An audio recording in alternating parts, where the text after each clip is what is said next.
बिस्मिल्लाहिर्रहमानिर्रहीम। अस्सलाम वालेकुम नाज़रीन, आप देख रहे हैं पॉजिटिव पाकिस्तान और मैं हूं जाहिद भट्ट। नाज़रीन, आयशा और रेम्बो केस की बात करेंगे। इस हवाले से एक अहम खबर आई है। एक ऑडियो मैसेज लीक हुआ है जिसके हवाले से जो कन्वर्सेशन है वो रेम्बो और आयशा के दरमियान हुई है। ये मैसेज मैं आगे चलकर आपको सुनाऊंगा भी, और आप इसको एक और चीज़ बताऊं आपको कि रेम्बो ने ये चीज़ एक्सेप्ट की है कि ये मैसेज हमारा ही है। इस हवाले से क्या तफसीलात है, मेरे साथ जुबारी रहमान मौजूद हैं। पहले उनसे तफसीलात जानेंगे, फिर आपको ये ऑडियो मैसेज भी सुनाते हैं। बहुत शुक्रिया जुबारी, आपने अपना कीमती वक्त निकाला। ये जो ऑडियो लीक हुई है इस हवाले से क्या तफसीलात हैं? बिस्मिल्लाहिर्रहमानिर्रहीम। बहुत शुक्रिया जाहिर। केस ने बेसिकली अब एक नया रुख इख्तियार कर लिया और हम डे फर्स्ट से एक ही बात कर रहे हैं कि ये सारा ड्रामा था इन दोनों का आपस का रचाया हुआ। पहले बहन भाई बनते रहे, अब ज़ाहिर है पैसे ख़त्म हो गए तो एक दूसरे को एक्सपोज कर दिया।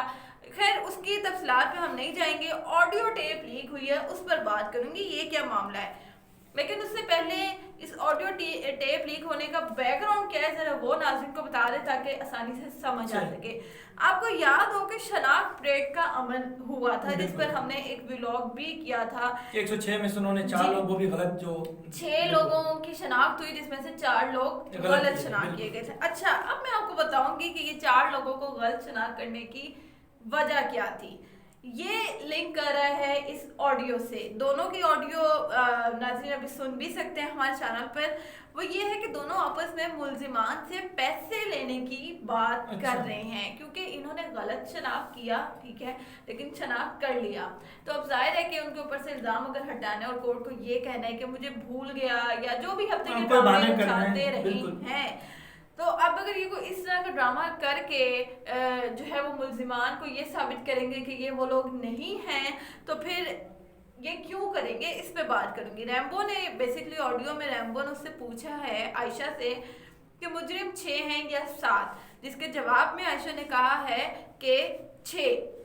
कितने कितने पैसे वसूल किए जा सकते हैं ये रैम्बो का पूछना था, क्योंकि उसने कहा कि ये याद रखना कि तमाम करीबी लोग हैं उस इलाके के आसपास के, क्योंकि आपको याद हो कि पुलिस ने जब सडन छापे मारे थे तो कितने सैकड़ों की तादाद में उन्होंने जो है वो शुरू में कई अफराद को गिरफ्तार किया, जिसमें से कुछ की छानबीन हुई, उनको रिहा कर दिया गया, कुछ सब्जी वाले, कुछ ठेले वाले, और वो सिर्फ इसीलिए पकड़े गए थे क्योंकि उनके मोबाइल फोन वहां से ट्रेस हुए थे। अच्छा जी, आयशा का कहना था कि गरीब लोग हैं तो मुश्किल है कि उनसे 5-5 लाख निकल आए, ठीक है।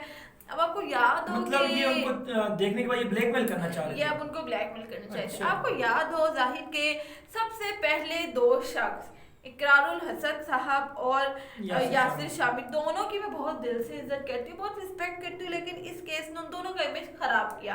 उन पर भी ये इल्ज़ाम है कि उन्होंने भी इस वीडियो के लिए जो उन्होंने आयशा के साथ सबसे पहले की, रैम्बो को 5 लाख रुपए दिए थे। अब बेसिकली इनका ये जो झगड़ा है ये सारा है ही पैसों की वजह से। दोनों की जेल में मौजूद मुल्जिमान से रकम लेने पर गुफ्तगू हुई है उस ऑडियो टेप में जो कि लीक हो गई है। 25 सेकंड की ये गुफ्तगू है। 25 सेकंड में उन्होंने सारा मामला आपस में तय कर लिया। रैम्बो चूंकि आपको मालूम है कि पुलिस की हिरासत में है तो उसने इस वीडियो के दुरुस्त होने का एतराफ भी कर लिया है।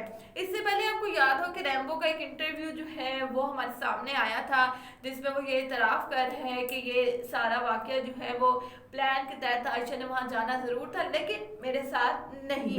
अगर नहीं जाना था तो अब आप ये इस तरह से लूट मार करने की प्लानिंग क्यों करें, बड़े बहुत सारी बातें की जिस तरह। साथ ही जी जो डीआईजी इन्वेस्टिगेशन इस केस के, उनका कहना है कि वीडियो को, ऑडियो टेप को रिकॉर्ड का हिस्सा बनाया जाएगा। आयशा से भी तफ्तीश की जाएगी इस मामले में, ये जराए कह रहे हैं क्योंकि ये बहुत ही हसास केस बन चुका है और ये भी हो सकता है कि इसमें आयशा को भी इस केस में मुल्जिम नामजद किया जाए क्योंकि रैम्बो ऑलरेडी पुलिस की हिरासत में है। मुल्जिमान जिनसे ये पैसे लेने की सोच रहे थे, 5-5 लाख रुपए इन्होंने वसूल करने थे, उन मुल्जिमान को भी शामिल तफ्तीश बनाया जाएगा। उनसे पूछा जाएगा कि कितने कितने पैसे दिए हैं, लिए हैं, या ये पैसों का क्या मामला है। बेसिकली इस केस में पैसों का मामला ही झगड़े की वजह बना, क्योंकि इससे प्रीवियस जो आयशा ने कंप्लेन की उसने ये इतराफ़ किया कि रेम्बो से ब्लैकमेल करता रहा और एक गैंग का गालिबन जिक्र किया जिसका सरबराह था बादशाह, जो कि टिकटॉक लड़कियों की वीडियोस बनाता था, उनसे लड़कों की दोस्तियां करवाता था एंड इन द एंड वो उनको हरेस करके भत्ता वसूल किया करता था। आयशा के साथ भी यही हुआ कि 10 लाख रुपए वो अब तक इस केस में रेम्बो को दे चुकी है, मजीद पैसे देने के उसमें सकत नहीं थी, जॉब उसकी जा चुकी है, टिकटॉक से पैसों से नहीं मिल रहे और जितने लोगों ने उसके इंटरव्यूज करने थे वो कर चुके हैं, अब उसको कोई नहीं देखना चाह रहा। लेकिन अब जो इस केस ने नया रुख इख्तियार किया है, हम पहले दिन से एक बात कर रहे हैं और हमें बड़ी तनकीद का भी सामना करना पड़ा कि इस एक लड़की, देखिए बात यह है कि वो लड़की जिसके साथ ये हुआ वो हम किसी भी तरह से उसको जस्टिफाई नहीं कर सकते। हम बार बार यही बात करेंगे, वो बहुत गलत हुआ,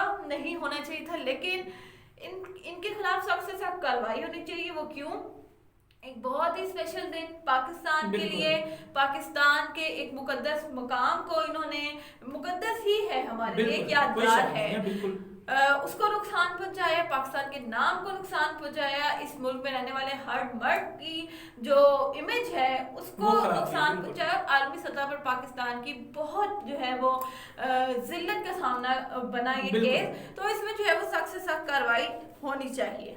बिल्कुल नाज़रीन, ये तफसीलात थी, आप सुन रहे थे, इस हवाले से आपका क्या मौक़िफ़ है वो ज़रूर दीजिएगा। लेकिन अब आप ये आगे ऑडियो मैसेज भी उनका सुन लें और इसके बाद आप कमेंट्स ज़रूर कीजिएगा। अपना बहुत सारा ख्याल रखें, हमें तब तक इजाज़त दीजिए, अल्लाह हाफिज़।